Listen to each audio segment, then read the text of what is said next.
استغفار ہم کیوں کرتے ہیں؟ استغفار ہمیں کرنا کیوں ضروری ہے؟ استغفار کرنے کا کیا مطلب ہے؟ ساری باتیں میں آپ کو ڈیٹیل میں بتاؤں گی، اور کون سا استغفار جو ہے پڑھنا چاہیے۔ تو میری ویڈیو کو فل واچ کریے گا، میرے چینل کو سبسکرائب کر دیے گا، لائک کر دیے گا اور شیئر کر دیے گا، اور پیار سے کامنٹ ضرور کیا کریں تاکہ مجھے موٹیویشن ملے اور مجھے پتہ بھی چلے کہ آپ لوگوں کو کس ٹاپک پر ویڈیوز دیکھنا پسند ہے۔ بسم اللہ الرحمن الرحیم۔ السلام علیکم۔ بڑوں کو ڈھیر سارا سلام، بچوں کو بہت بہت سارا پیار۔ کیسے ہیں آپ لوگ؟ امید کرتی ہوں سب خیریت سے ہوں گے۔ اللہ پاک سب کو خوش رکھے، اپنے حفظ امان میں رکھے، ہر بری گھڑی سے بچائے اللہ پاک آپ سب کو، اور آپ کی ہر حاجات جو بھی دلی حاجات ہیں اللہ تعالیٰ سب حاجات آپ لوگوں کی پوری کریں۔ آج میں اپنے گھر پر بھی آئی ہوئی ہوں، اور جیسا کہ پتہ ہے کہ میں جمعے والے دن جاتی ہوں، لیکن میرا ولاگ تھوڑا لیٹ ہو چکا ہے یہ والا، کیونکہ کل جو میں نے اپنا ولاگ اپلوڈ کرانا تو اس کے اندر میرے پاس کاپی رائٹ آ گیا، پھر میں نے اس کو ڈیلیٹ کرا، پتہ نہیں کیا کیا ہوا۔ خیر اچھا، میں آپ کو جس ٹاپک پر بات کرنا چاہ رہی ہوں وہ دوبارہ سے لوگ سننا چاہتے ہیں اور مجھے بہت کامنٹس کرتے ہیں اس بارے میں۔ استغفار ہم کیوں کرتے ہیں؟ استغفار جو ہے ہمیں کیوں کرنا چاہیے، کیوں لازمی ہے؟ استغفار کرنے سے اتنے بڑے بڑے معاوضے کیسے ہو جاتے ہیں؟ تو دیکھیں، استغفار ہم بچپن سے لے کر نا اب تک، تو آپ اپنا جو ہے حساب لگائیں کہ آپ کی کتنی ایج ہے، اور آپ نے جو ہے ان سالوں میں کتنے گناہ کیے ہوں گے، کتنے لاتعداد گناہ کیے ہوں گے نا۔ کبھی ایسے جو ہے آپ نے اللہ تعالیٰ سے جو ہے استغفار کیا ہے؟ کبھی جو ہے ٹائم نکالا ہے کہ اپنے گناہوں کی معافی مانگ سکیں؟ ہاں چلو، نماز پڑھی چلتے پھرتے، یا اللہ تعالیٰ ہمیں معاف کر دے، یا ہم سے کوئی گناہ ہوتا ہے تو اس وقت ہمیں گلٹ ہو جاتا ہے، اللہ پاک ہمیں معاف کر دے، لیکن کبھی ہم نے بیٹھ کر سکون سے اور اللہ تعالیٰ کے جو ہے خوف سے کہ ہم اتنے گناہ گار ہیں، اللہ پاک ہمیں معاف کر دیں، اللہ تعالیٰ ہم سے راضی ہو جائیں، کبھی اس طریقے سے ہم نے جو ہے توبہ نہیں کری؟ تو ہمیں جو ہے نا ہمارے اتنے گناہ ہیں، اور اگر ہم 7,000 بار کے، ہم جتنی بار استغفار کریں اتنا کم ہے، لیکن کیونکہ 7,000 بار استغفار کی فضیلت الگ ہے۔ میں نے آپ سے ایک پورا اپنا ولاگ جو ہے شیئر کیا ہے، میں یہاں پر لنک بھی جو ہے لگا دوں گی، آپ لوگ دیکھیے گا۔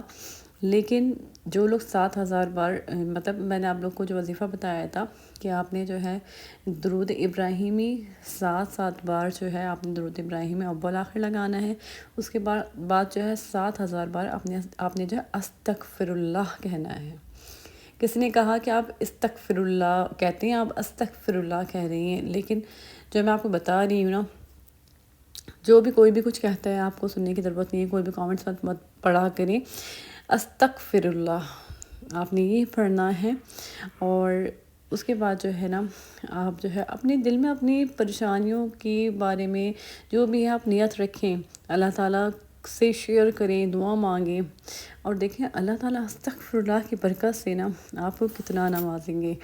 لوگ مجھ سے ہمیشہ یہ کامنٹس کرتے ہیں کہ ہم کیا پڑھیں، ہم کیا پڑھیں۔ آپ لوگ جو ہے پورا ولاگ نہیں دیکھتے، اور پھر جو ہے آپ مجھے کامنٹس کرتے ہیں۔ تو دیکھیں، استغفر اللہ 7,000 بار اول آخر جو ہے درود ابراہیمی آپ نے 7 بار پڑھنا ہے۔ اب آپ نے اس کو ڈیوائڈ کر لینا، اگر آپ دن بھر میں جو ہے پڑھنا چاہتے ہیں تو آپ دن بھر میں جو ہے اس کو پڑھ سکتے ہیں، لیکن کیونکہ آپ 1,000 یا 2,000 بار بھی جو ہے آپ پڑھ رہے ہیں ظہر میں، تو لیکن تب بھی آپ نے درود ابراہیمی 7 بار ہی پڑھنا ہے ہر دفعہ۔ جب درود ابراہیمی آپ کا زیادہ ہو جائے گا نا، دیکھیں اگر آپ نے جو ہے گیپ دے کے پڑھیں گے تو درود ابراہیمی کی تعداد زیادہ ہو جائے گی، تو پھر اس کی فضیلت بھی اور بڑھ جائے گی۔ تو اس لیے آپ جو ہے آپ کو جیسے آسانی لگے جس طریقے سے آپ پڑھ سکتے ہیں، لیکن جو لوگ جو مجھے اگر مرد حضرات دیکھ رہے ہیں، یا کوئی ایسی بہن ہے جو 7,000 بار ان کے لیے پڑھنا مشکل ہے، تو وہ 2,000 بار 3,000 بار جتنا بھی وہ پڑھ سکتی ہیں، کوئی پابندی نہیں، اس کے اندر کوئی وہ نہیں کہ آپ جو ہے اتنا ہی پڑھیں، آپ جتنا آپ پڑھ سکتی ہیں اتنا پڑھیں۔ اس کو لا تعداد پڑھتے ہیں استغفار کو، استغفر اللہ جو ہے اب کرتے رہیں۔ اب سوال یہ پیدا ہوتا ہے کہ لوگ مجھے جو ہے کامنٹس کرتے ہیں اور کہتے ہیں کہ ہم کر رہے ہیں لیکن ہمیں کوئی اثر نہیں ہو رہا۔ اب آپ ایک بات بتائیں مجھے، جب ہم بیمار پڑتے ہیں، ڈاکٹر کے پاس جاتے ہیں، ڈاکٹر ہمیں دوا دیتا ہے، دوا کے ساتھ ہمیں پرہیز کرنے کا بھی کہا جاتا ہے۔ دونوں چیزیں ہم ساتھ کریں گے تو ہمارے رزلٹ جو ہے نا وہ سامنے آئیں گے، لیکن ہم دوا کر رہے ہوتے ہیں، دوا کھا رہے ہوتے ہیں، لیکن ہم پرہیز بالکل نہیں کر رہے ہوتے۔ تو جب ہم پرہیز ہی نہیں کر رہے تو پھر ہماری طبیعت کیسے ٹھیک ہوگی، ہماری طبیعت میں کیسے بہتری آئے گی؟ اسی طریقے سے استغفار آپ پڑھ رہے ہیں، ٹھیک ہے، پر گناہ کر رہے ہیں، استغفار پڑھ رہے ہیں اور گناہ کر رہے ہیں، تو پھر جب آپ گناہ ساتھ ساتھ کرتے جا رہے ہیں تو آپ کے استغفار کا کیا فائدہ اور پھر اس کا کیا آپ اثر دیکھیں گے. سود بھی لے رہے ہیں، جھوٹ بھی بول رہے ہیں، ظلم و زیادتیاں بھی کر رہے ہیں، دوسروں کو تکلیفیں بھی دے رہے ہیں. اتنے گناہ کہ گناہوں سے آپ رک ہی نہیں رہے ہیں نا.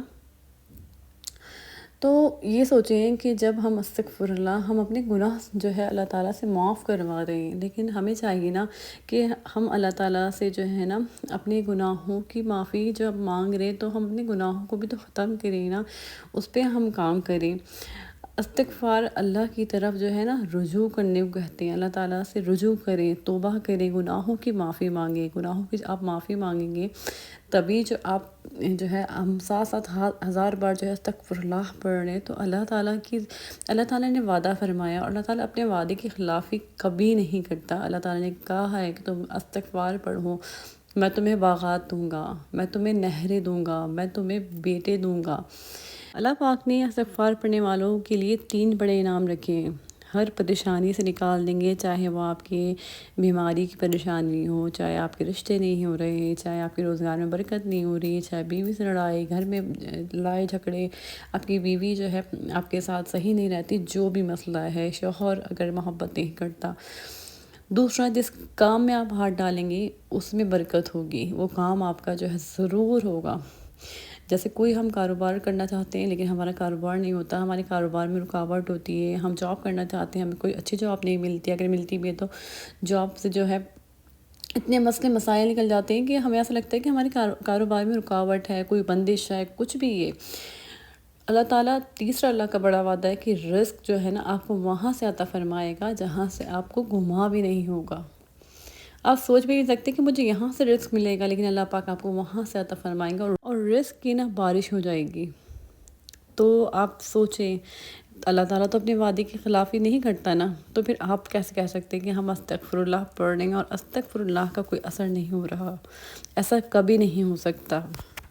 جب حضرت آدم علیہ السلام سے غلطی ہوئی اور انہیں جب اللہ تعالیٰ نے منع فرمایا تھا، لیکن انہیں پھر بھی جو ہے وہ بہک گئے تھے، شیطان کے بہکاوے میں آ گئے تھے، لیکن وہ اپنی غلطی پہ بہت پشیمان تھے. ان کے سمجھ نہیں آ رہا تھا وہ کیا کہیں. وہ اللہ تعالیٰ سے اپنے گناہوں کی معافی مانگ رہے تھے. تو پھر ہم اتنے عام سے بندے، حضرت آدم علیہ السلام، اور ہم کہاں، ہم اتنے گناہ گار، ہم اتنے خطا کار، ہم اتنے گناہ کرتے ہیں، پھر بھی ہم اللہ سے اپنے گناہوں کی معافی نہیں مانگتے، اور بلکہ ہماری شکوے شکایت اور گناہ بڑھتے رہتے. اللہ کے خوف سے جب استغفار بندہ کرتا ہے نا تو اللہ اس کو پاک کر دیتا ہے. جب اللہ پاک اس کو پاک کر دیتا ہے تو وہ کوئی بھی دعا مانگتا ہے اللہ پاک اس کو قبول فرماتے ہیں. یہ جو توبہ استغفار کا تریاق ہے حضرت آدم علیہ السلام کو عطا کرا گیا. جنت سے جب انہیں دنیا میں بھیجا تو انہیں اس لیے عطا کیا گیا کہ دنیا میں انسان ہے، ان سے خطا ہوگی، ان سے غلطیاں بھی ہوگی، لیکن جب بندہ اللہ کے سامنے آ کر اپنی گناہوں کی معافی مانگے گا تو اللہ تعالیٰ اس کے گناہوں کو معاف فرما دیں گے. تو اس لیے ہمیں ہر وقت استغفر اللہ پڑھنی چاہیے، اور ہمیں کوشش کرنی چاہیے کہ ہم کم سے کم گناہ کریں، کم سے کم جھوٹ بولیں، کم سے کم غیبت کریں. ایسا نہیں ہو سکتا کہ ہم جو ہے ایک دن میں ہی جو ہے ہم بالکل سدھر جائیں، ہم اپنی حرکتوں کو، اپنی عادتوں کو بالکل ایک دن میں بدل دیں. ایسا نہیں ہو سکتا. ہم انسان ہیں، ہم سے غلطیاں بھی ہوں گی، لیکن ہمیں جو ہے نا اپنے اندر بہتری آنی ہے دن بہ دن. کہ ہمیں خوف ہونا چاہیے کہ ہم جب اللہ پاک سے استغفار کر رہے ہیں، ہم اتنے گناہ گار ہیں، تو ہمیں اللہ تعالیٰ کا ایسا بندہ بننا ہے کہ اللہ پاک کو جیسے بندے پسند ہیں. تو اللہ تعالیٰ سے ہر وقت استغفر اللہ استغفر اللہ استغفر اللہ کریں. جو لڑکیاں اپنے رشتوں کے لیے پریشان ہیں، جو بھی جس بھی پریشانی نا، آپ کو کوئی بھی پریشانی ہے، آپ دیکھیں آپ کی لائف میں ایسا چینج آئے گا نا کہ آپ واقعی بولیں گے. آپ مجھے دعائیں دیں گے، کیونکہ میں آپ لوگوں کے ساتھ یہ جو ہے ہر وقت ولاگ شیئر کرتی ہوں کہ کوئی ایک انسان جو ہے میرے کہنے سے اگر یہ جو ہے کرنا شروع کر دے تو اس کی زندگی بدلے گی، تو کم از کم مجھے تو اس کا ثواب ملے گا نا. تو اس لیے میں آپ لوگوں سے شیئر کرتی ہوں. میرا مطلب صرف اچھائی پھیلانا ہے، دوسروں کی ہیلپ کرنا ہے. تو دیکھیں ہمیشہ جو ہے نا اچھی بات کو پھیلایا کریں، غلط بات کو چھپایا کریں، کیونکہ اچھائی پھیلانا جو ہے صدقہ جاریہ ہے، کسی اچھی بات کو پھیلانا. تو بس میں نے جو ہے گھر کی تھوڑی جو ہے آپ لوگوں کو دکھایا کہ ہم لوگوں نے کیا کھایا پیا. اور کیونکہ میری اماں کو سبزیاں بہت پسند ہیں تو امی نے سبزی بنائی تھی، اور فش جو ہے امی نے فرائی کری تھی. اتنے مزے کی وہ فش تھی. یہ ریسیپی میں آپ لوگوں کے ساتھ ضرور شیئر کروں گی. کیونکہ میں نے نا بہت جو ہے نا فش جو ہے رچ کے کھائی بہت زیادہ کھائی. اور کیونکہ ویسے میں فش بناتی ہوں اپنے گھر میں، لیکن میں اتنی زیادہ نہیں کھا پاتی، لیکن کیونکہ نا کبھی ایسا ہوتا ہے کہ آپ بنا کے بھی نا آپ کا دل بھر جاتا ہے جب آپ کوئی چیز بنا رہے ہوتے ہیں. اور پھر اماں کے ہاتھوں کی تو بات ہی الگ ہے، کیونکہ ماں کچھ بھی بنا دے تو وہ مزے کا ہی لگتا ہے. تو خیر میں اپنے بلاگ کا اینڈ کرتی ہوں. اپنا ڈھیر سارا خیال رکھیے، مجھے یاد رکھیے گا. اللہ حافظ.